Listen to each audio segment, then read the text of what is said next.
Okay, so Be'ezrat Hashem, Hashem Na'aseh v'Natzliach. I don't know what installment this is. This is the fifth installment? I'm not sure. Fifth or sixth? Not the fourth.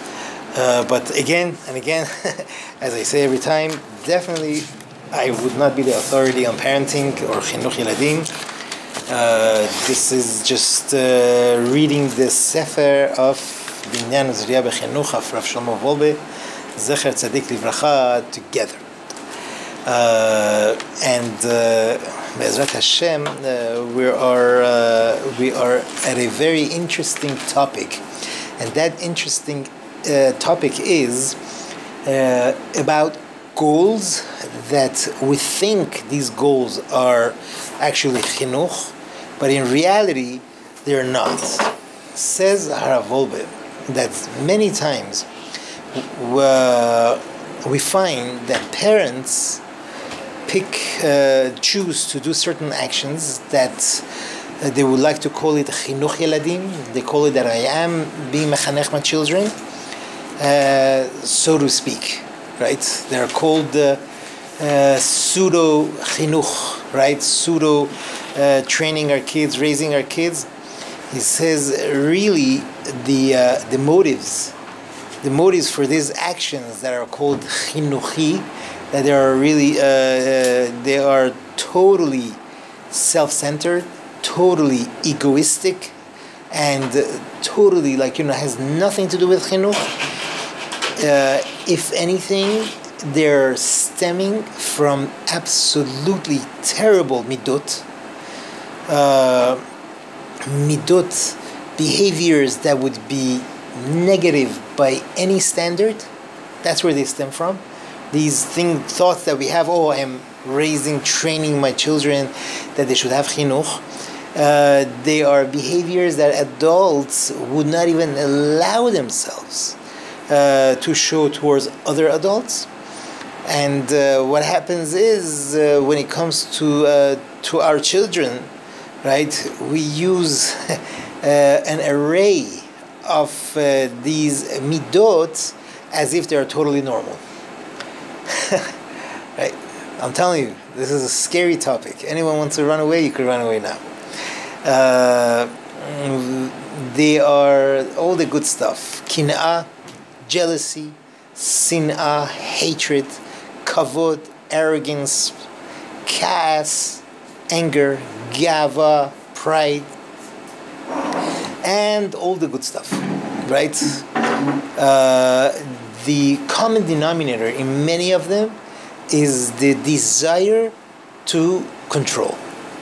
This is what we have, right? It is a desire to control. It's a certain power, certain desire that you want to control the child. A person thinks he's mine, and this child is mine, and I could rule over him, I could control him, limitless.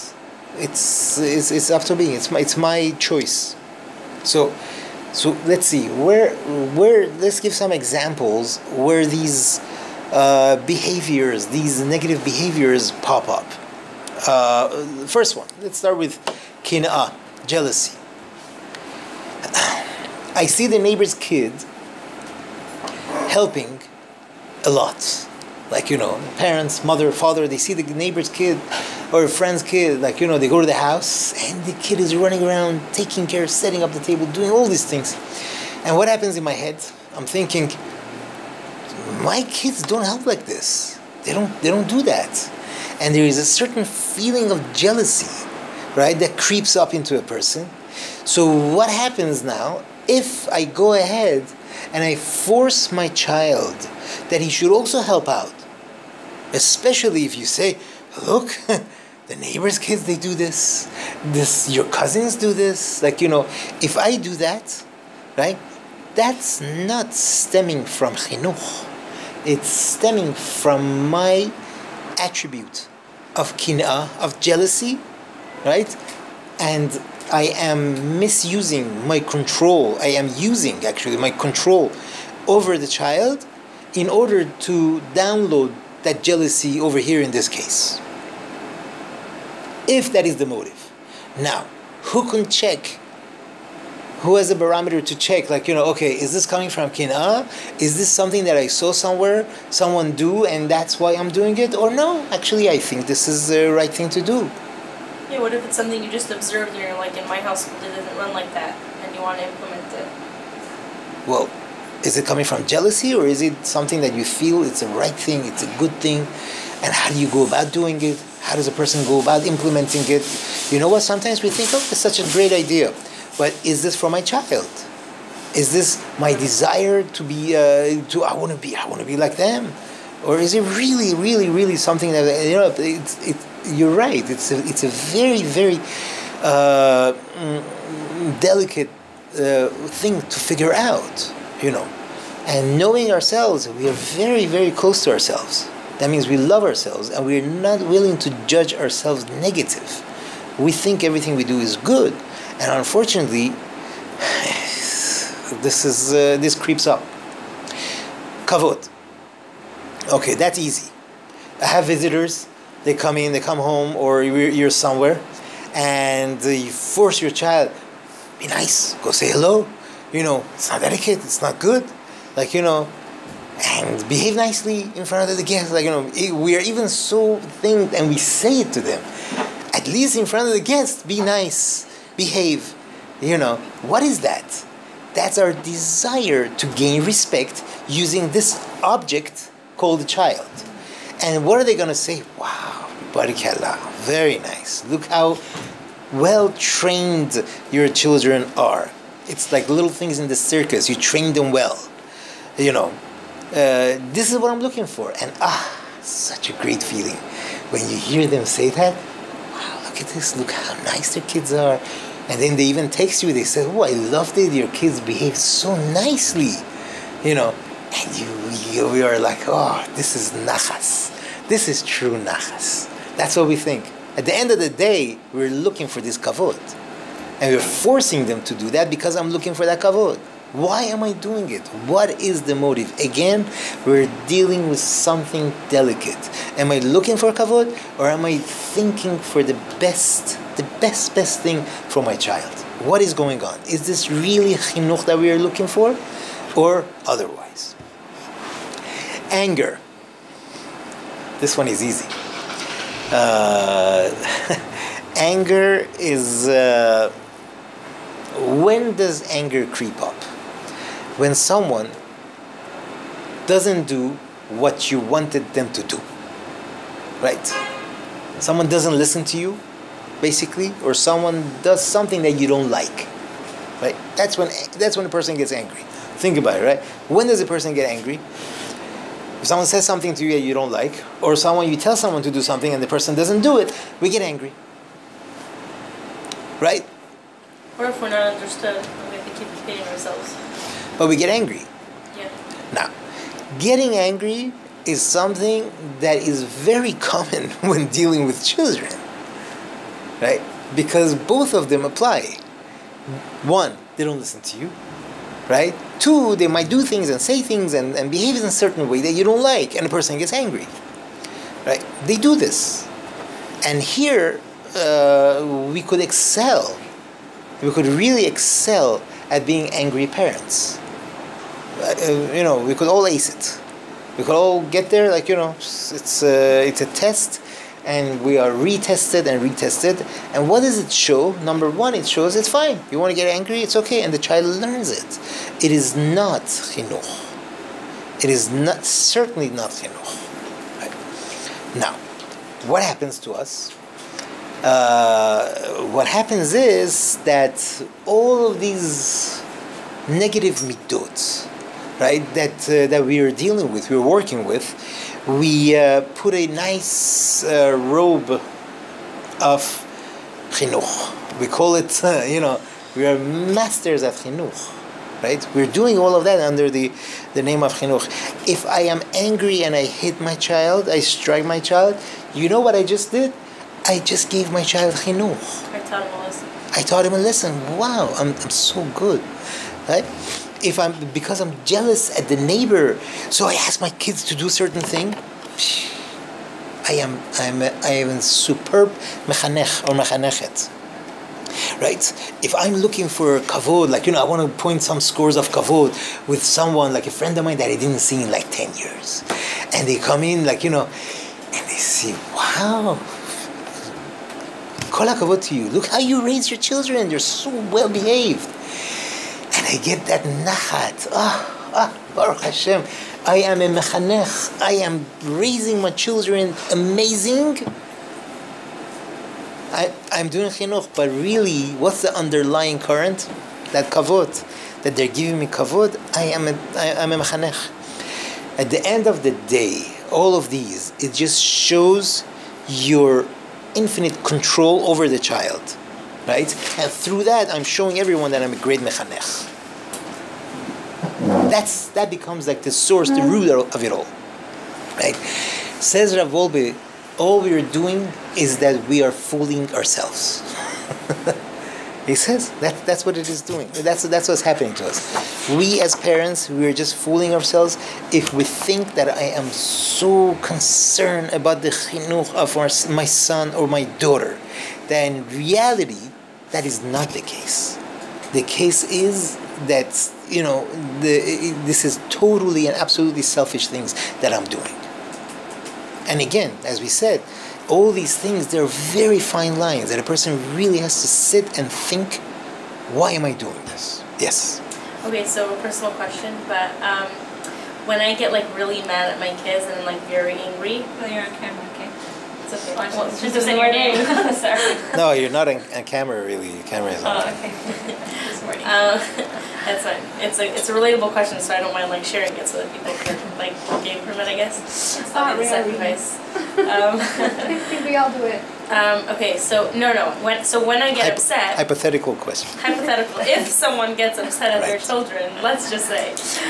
Okay, so basically, when I used to get really upset, I would say, okay, I need my space, and then I would like leave, like not leave the house, obviously, just leave into my room and like tell my kids that I just need to like breathe and calm down. So my husband thought that that's showing them like when you're upset at someone, you could just like walk away. I thought to myself, that's teaching them that you need to collect yourself and take a deep breath and then come back so you can speak to them, because I was just escalating and it wasn't like, you know what I mean? Like rather than just like yelling or whatever, I said, you know what, this is too much for me. I need to calm myself down. So I'm just wondering like what's the right approach? Because I hear his side too, that he says like that teaches them if someone's talking to them and they're really mad that they can just walk away too. So it's really tricky. I don't know like what the right answer is. So, again, I'll say what I say in the beginning of the class. I am definitely not the authority or one to tell you, about chinuch at all.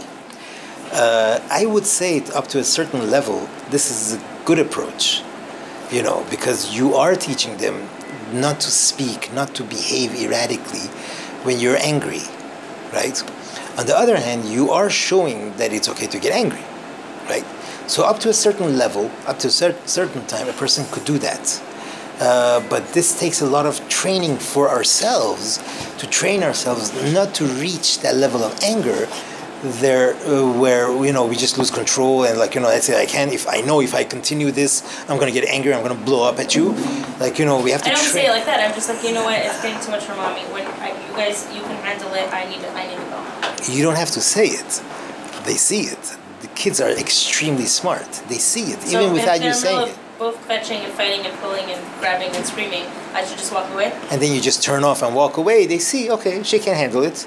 But at the same time, she doesn't want to get angry at us, and that's what we explain to them. You know what? If I stay here, I might, God forbid, get angry at you, and I don't want to do that. So let me just take a break, 2 minutes, 5 minutes, 10 minutes, an hour, 2 hours, a day or two. And then, in the meantime, you guys take care of yourselves, and then I'll be back. Obviously, it's a little comic, but, you get the idea. The meaning to say, up to a certain point, is fine. You are teaching him a lesson that, it's not a good thing that a person out of anger wants to retort, wants to, give back, and because you're not under control. And chas v'shalom, we do things when we're not under control. We're going to regret it later. At the same time, there comes a time that, you show, okay, I'm going to count. Right. 1,000. Right. But it goes hand in hand. So when I see they're really steamed up and angry and they start yelling at me, I'll say, it looks like you need some time to just relax. You want to go to your room and read a book. So they see that that's my way of handling it, and I show them that when I don't say like go to your room, I say like it looks like you need time to be by yourself. That's so it's excellent. not a punishment either. So they see that it's like hand in hand. Right. That sounds great to me. Okay. That sounds great to me. Yeah. All right. I mean, again, it's me. It's you ask a real authority. That's already. I would definitely go with it.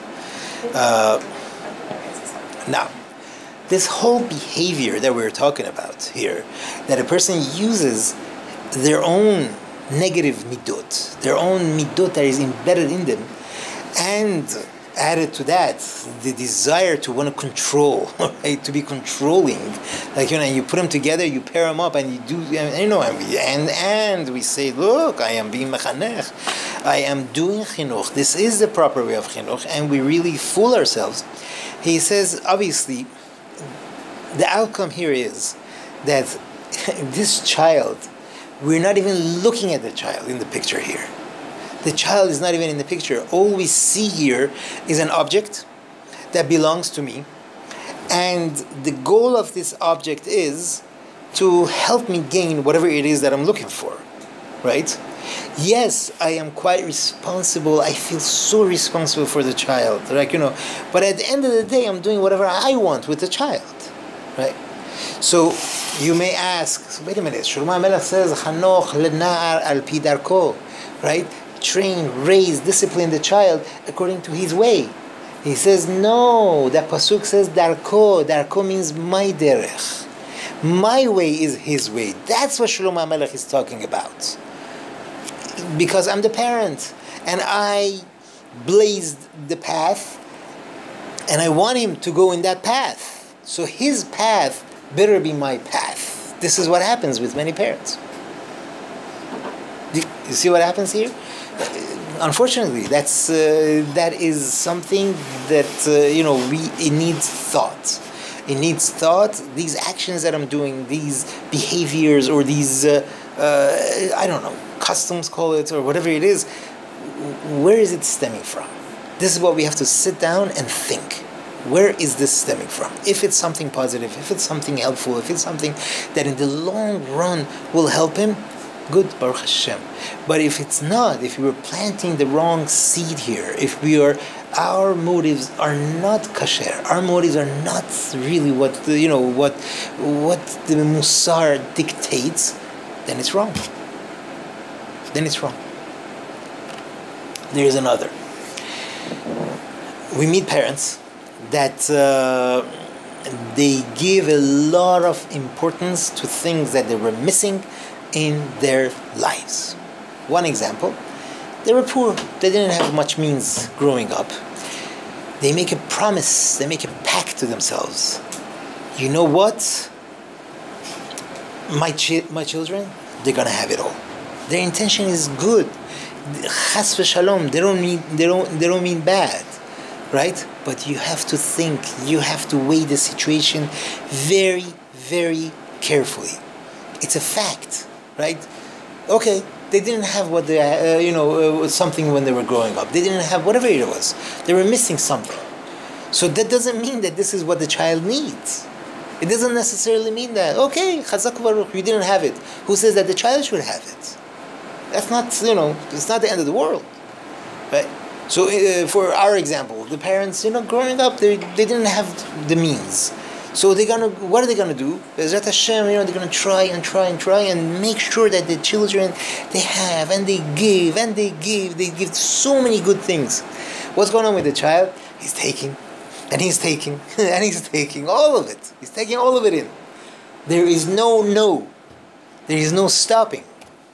Right? He doesn't learn where the limitations are. He doesn't learn what, and a child that grows up without limits, without hearing, no, I don't think we should have this, I don't think you should have this, I don't think you need this, right?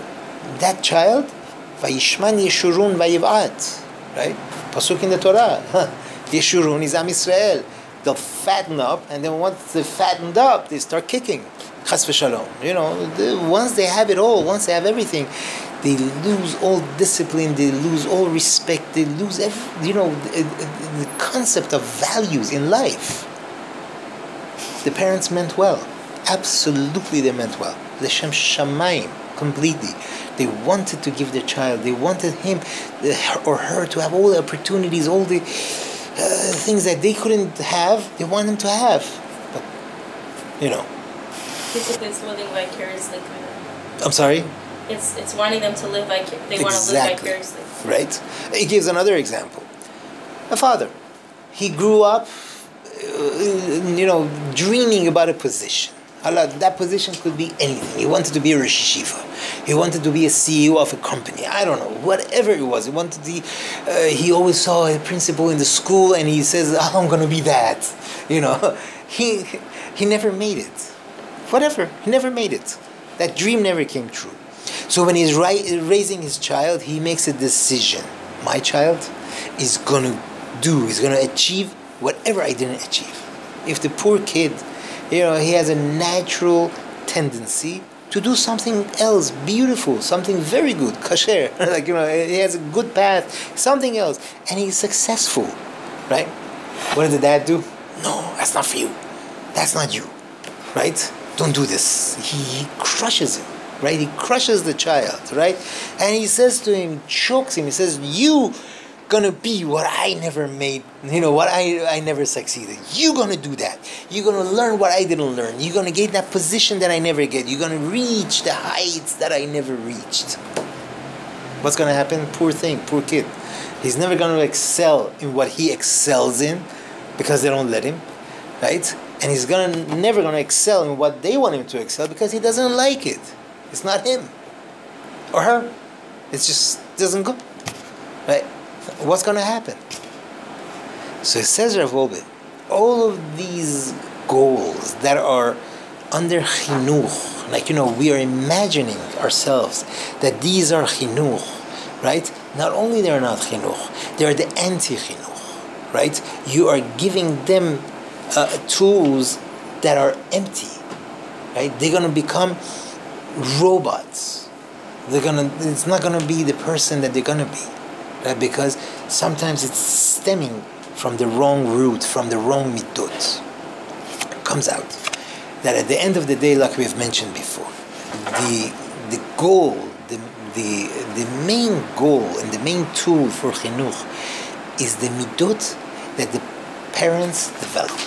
The earlier they develop the work on these midot, the better.